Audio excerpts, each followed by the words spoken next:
Selamat datang dalam program pertanyaan tentang kehidupan dalam bentuk tanya jawab.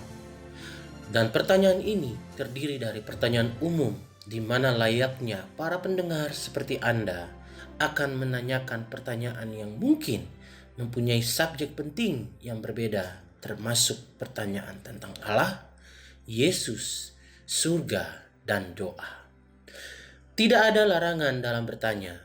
Beberapa pertanyaan yang diajukan bersifat antagonis atau bahkan berlawanan. Tetapi saya dan tamu saya sangat menghormati sudut pandang yang berbeda saat kami membawakan program ini.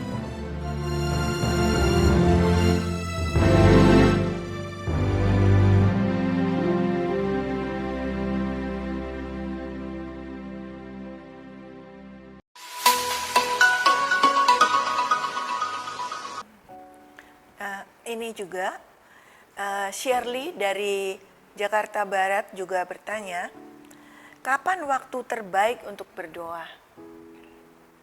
Ya Shirley, setiap saat merupakan waktu yang baik untuk berdoa. Ada baiknya untuk berdoa pada pagi hari saat kita baru bangun tidur dengan meminta Tuhan menyertai kita, memelihara kita, dan membimbing langkah kita sepanjang hari. Baik juga kita berdoa sebelum makan dan berterima kasih kepada Tuhan untuk makanan kita. Kita juga bisa hidup dalam semangat doa sepanjang hari. Bukankah di dalam Alkitab dituliskan untuk tetaplah berdoa? Kita dapat berbicara dengan Tuhan berulang-ulang saat kita melakukan tugas kita sehari-hari. Dan kita bisa berdoa dengan keluarga kita juga saat menjelang malam hari. Baik. Ibu Anita di Palembang bertanya, apakah saya perlu mengatur waktu untuk berdoa? Anita di Palembang, ya, selain kita berulang-ulang berbicara dengan Allah sepanjang hari, saya pikir sangat baik untuk menentukan waktu dan tempat di pagi hari untuk menyediakan waktu seorang diri berbicara dengan Allah. Kita membaca tentang Yesus. Pagi-pagi benar waktu hari masih gelap, ia bangun dan pergi keluar. Ia pergi ke tempat yang sunyi dan berdoa di sana. Yesus membiasakan diri berdoa kepada Bapaknya di pagi hari. Ini menjadi contoh bagi kita untuk mengikuti apa yang dilakukannya ketika hari masih pagi sekali. Menurut saya, alangkah baiknya jika kita berlutut, memejamkan mata, dan berdoa dengan bersuara kepada Allah.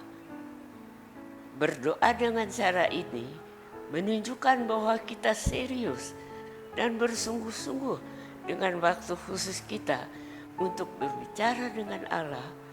Di samping kita juga merendahkan diri kita di hadapan Allah. Tempat khusus untuk berdoa bisa di kamar Anda atau di tempat lainnya. Waktu yang ditentukan bisa 15 atau 30 menit. Atau sesuai waktu yang Anda tentukan sambil mengadakan waktu teduh untuk membicara dan merenungkan firman-Nya. Ya. Ibu Julie, adik Diki di Bogor juga bertanya, untuk apa saya harus berterima kasih kepada Tuhan? Ya, Riki, Rasul Paulus mengajarkan kepada kita untuk berkata-katalah seorang kepada yang lain dengan mazmur. Dalam mazmur, kidung puji-pujian dan nyanyian rohani bernyanyi dan bersoraklah bagi Tuhan dengan segenap hati. Ucaplah syukur senantiasa atas segala sesuatu dalam nama Tuhan kita, Yesus Kristus, kepada Allah dan Bapa kita. Kita harus berterima kasih atas segala sesuatu. Kesehatan kita, keluarga kita, berkat-berkat jasmani dan rohani, teman-teman kita, rumah kita, komunitas kita, negeri kita, ya segala sesuatu. Kita harus bersyukur kepada Tuhan, tidak hanya untuk berkat dan kebaikannya yang Dia berikan kepada kita, tetapi juga untuk masa-masa sulit yang kita hadapi dan hal-hal yang tidak kita pahami. Meskipun sulit untuk melakukannya, tetapi ini adalah kehendak Tuhan bagi kita. Pada tahun 1944, Betsy dan Corrie ten Boom, dua saudara perempuan dari Belanda yang membantu menyembunyikan orang Yahudi dari Nazi, ditangkap dan dibawa ke Ravensbrück, kamp konsentrasi Nazi yang terkenal. Asrama besar di mana mereka ditempatkan telah dirancang untuk menampung 400 orang lebih.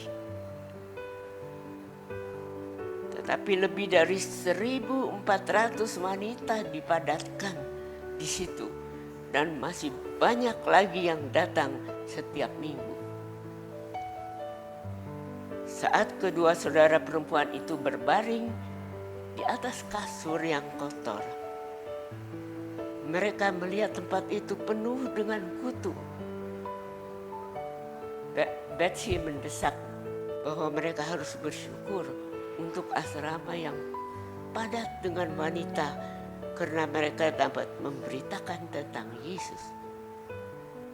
Dan dia juga bersikeras untuk berterima kasih kepada Tuhan buat kutu-kutu itu. Karena firman Tuhan berkata, mengucap syukurlah dalam segala keadaan. Karena itu, kedua wanita itu berterima kasih kepada Tuhan untuk kutu-kutu itu. Mereka kemudian bisa bertemu dalam kelompok, membaca firman dan berdoa tanpa dilarang oleh penjaganya. Para penjaga tidak akan memasuki asrama yang besar itu karena kutu-kutu itu. Kita bersyukur kepada Tuhan untuk segala sesuatu. Ya, Ibu Asti dari Jakarta Barat bertanya, apakah perlu untuk setiap hari kita meminta pengampunan dosa? Kita harus mengakui dosa-dosa kita kepadanya dan memohon pengampunannya. Kita harus hidup dengan cara terbaik yang kita bisa. Tetapi saya ragu-ragu, seiring dengan berjalannya waktu, apakah kita masing-masing tidak melakukan dosa dalam berbagai cara? Dosa itu mungkin sesuatu yang kita lakukan, mungkin sesuatu yang kita katakan, bahkan sesuatu yang kita pikirkan. Ada istilah dosa-dosa commission dan dosa-dosa omission. Dosa commission adalah hal-hal berdosa yang kita lakukan. Sedangkan dosa omission, kita kadang-kadang gagal atau lalai melakukan segala sesuatu yang harusnya selalu kita lakukan. Rasul Paulus menulis, jika kita berkata bahwa kita tidak berdosa, maka kita menipu diri kita sendiri dan kebenaran tidak ada di dalam kita. Jika kita mengaku dosa kita, maka Ia adalah setia dan adil, sehingga Ia akan mengampuni dosa kita dan menyucikan kita dari segala kejahatan. Ya. Ibu Juli, adik Nono dari Manado bertanya, bolehkah berdoa untuk hal-hal yang saya butuhkan? Ya, tentu Tuhan ingin kita berdoa untuk hal-hal yang kita butuhkan. Itulah mengapa Yesus memasukkan doa Bapa kami dalam model doanya. Dan Susi di Magelang juga bertanya, saya pernah mendengar istilah doa syafaat. Ya. Adik Susi, apakah artinya itu, Bu? Ya, doa syafaat adalah doa yang kita naikkan untuk orang lain. Ketika kita berdoa untuk orang lain, kita menjadi perantara kepada Allah untuk mereka. Ada baiknya kita menyimpan daftar doa dengan nama-nama orang yang didoakan. Daftar ini tentu termasuk keluarga, teman-teman Anda, dan bisa menjangkau di luar lingkaran Anda sendiri, termasuk banyak orang lainnya. Rasul Paulus menulis, pertama-tama aku menasihatkan, naikkanlah permohonan, doa syafaat, dan ucapan syukur untuk semua orang, untuk raja-raja dan untuk semua pembesar, agar kita dapat hidup tenang dan tentram dalam segala kesalehan dan kehormatan.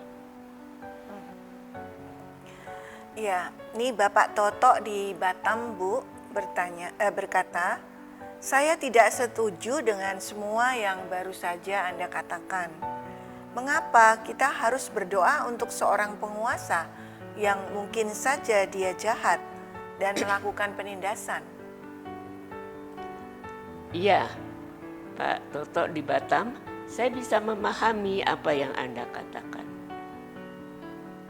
Tetapi izinkan saya menunjukkan kepada Anda bahwa ketika Rasul Paulus menulis apa yang saya bagikan tadi, Nero adalah kaisar Romawi. Dia diakui oleh para ahli sejarah sebagai salah satu orang yang paling jahat yang memerintah di kekaisaran Romawi. Dia menghasut dan terjadi penganiayaan besar-besaran terhadap para pengikut Yesus. Banyak di antaranya yang dihukum mati. Mereka dibunuh dengan cara yang mengerikan. Beberapa di antaranya diikat di tiang gantung, diplester dengan ter, dan dibakar di malam hari agar menerangi jalan-jalan Roma. Beberapa dari mereka dilemparkan ke hewan liar untuk dibunuh. Faktanya, Rasul Paulus kemudian dihukum mati karena Nero menjadi kaisar. Kami tidak mengetahui persis bagaimana dia meninggal, tetapi tradisi mengatakan dia dipimpin keluar kota Roma dan dipenggal kepalanya. Meskipun demikian, Rasul Paulus memerintahkan kepada kita untuk berdoa bagi para pemimpin, termasuk polisi, petugas, hakim, petugas pemadam kebakaran, dan orang lain yang berwenang. Kita bisa khusus berdoa untuk pemimpin yang jahat. Kita bisa memohon kepada Allah untuk turut campur tangan dan berbicara di dalam hati orang-orang tersebut agar keadaan dapat berubah.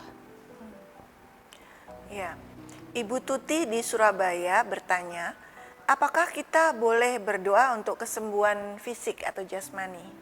Ya, Ibu Tuti di Surabaya, kita harus berdoa untuk kesembuhan ketika penyakit menyerang.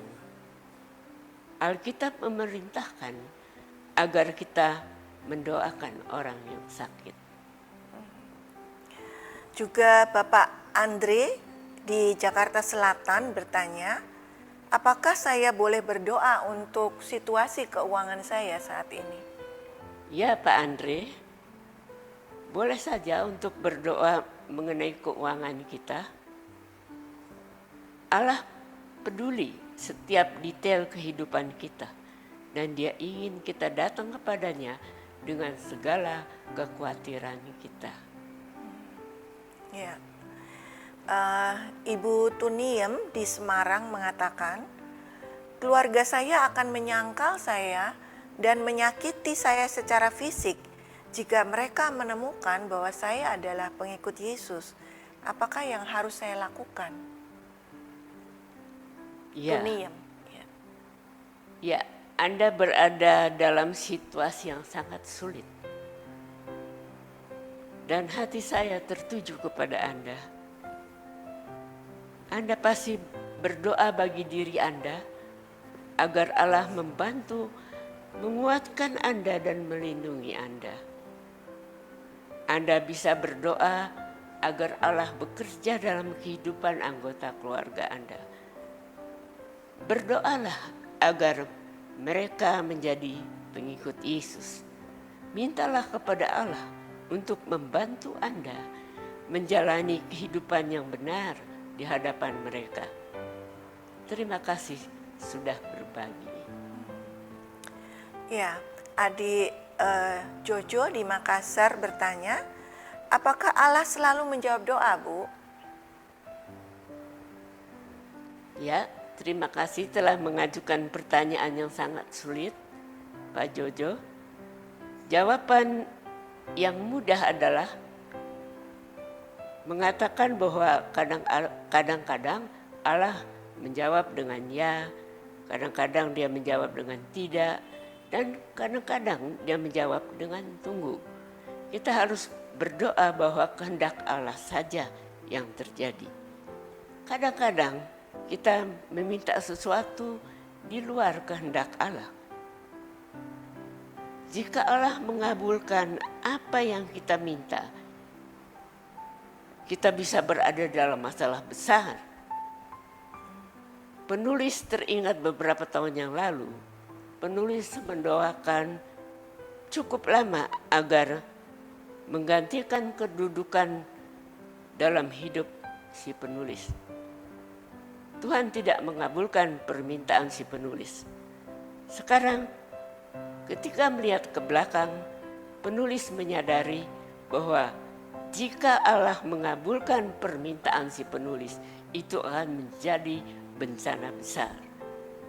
Permintaan kita harus sesuai dengan kehendaknya. Ya. Ya. Bapak Sidik di Ambon, jauh sekali.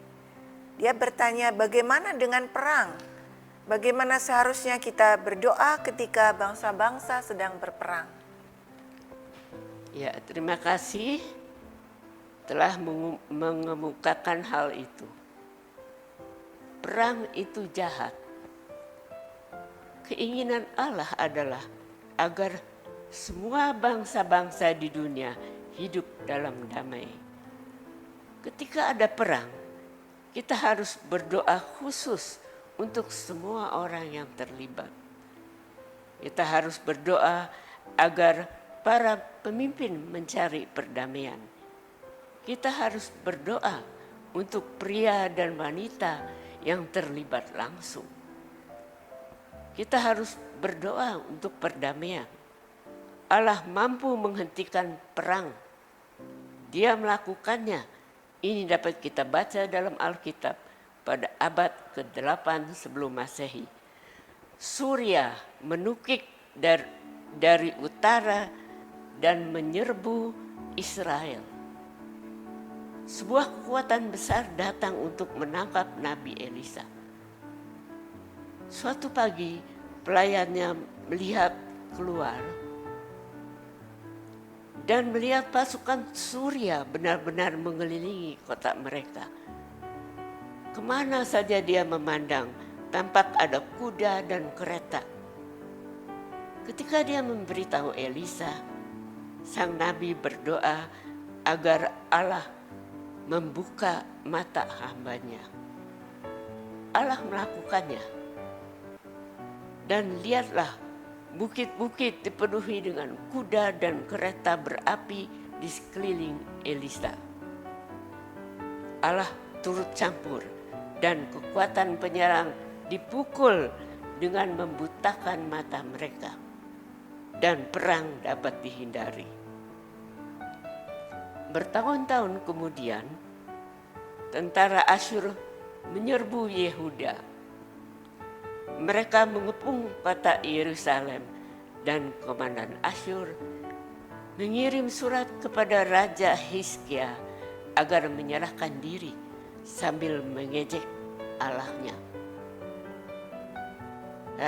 Raja pergi ke kuil, menyebarkan surat itu dan berdoa agar Allah mau turut campur dan membawa pembebasan.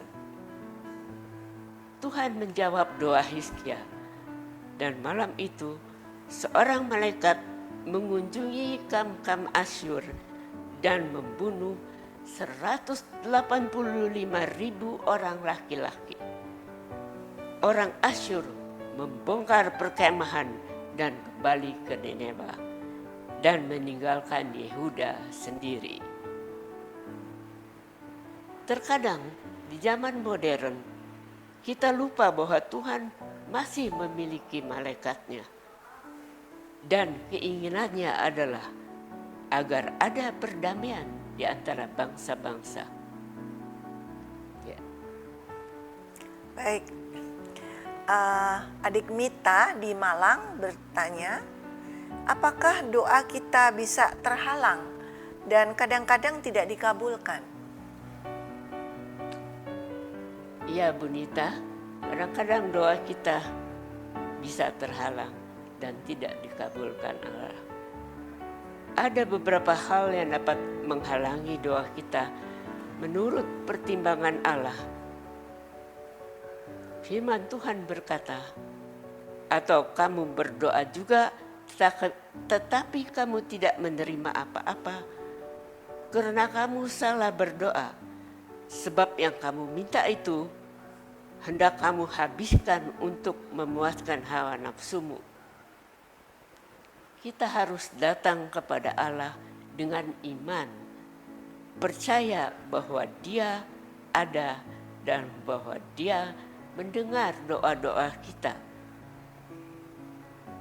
Dosa yang tidak diakui akan menghalangi doa kita.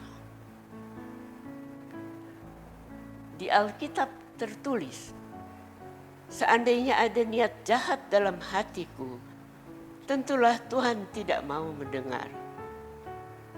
Ketidaktaatan kepada Allah akan menghalangi doa kita. Allah tidak akan mendengarkan doa kita jika ada berhala di dalam hati kita. Ya, kemudian Ibu Novi di Tangerang bertanya, jika Allah itu berdaulat dan mengendalikan segalanya, mengapa saya harus berdoa? Ya.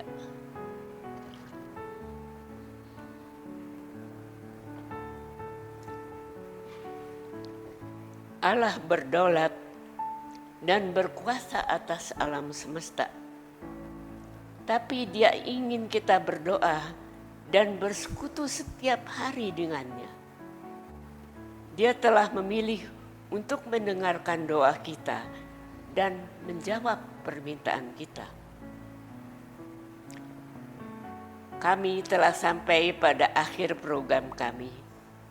Terima kasih Anda telah mendengarkan program ini. Saya mendorong Anda untuk lebih sering mendengarkan acara pertanyaan tentang program kehidupan yang dipersembahkan oleh CTTW bekerja sama dengan Tirta Media.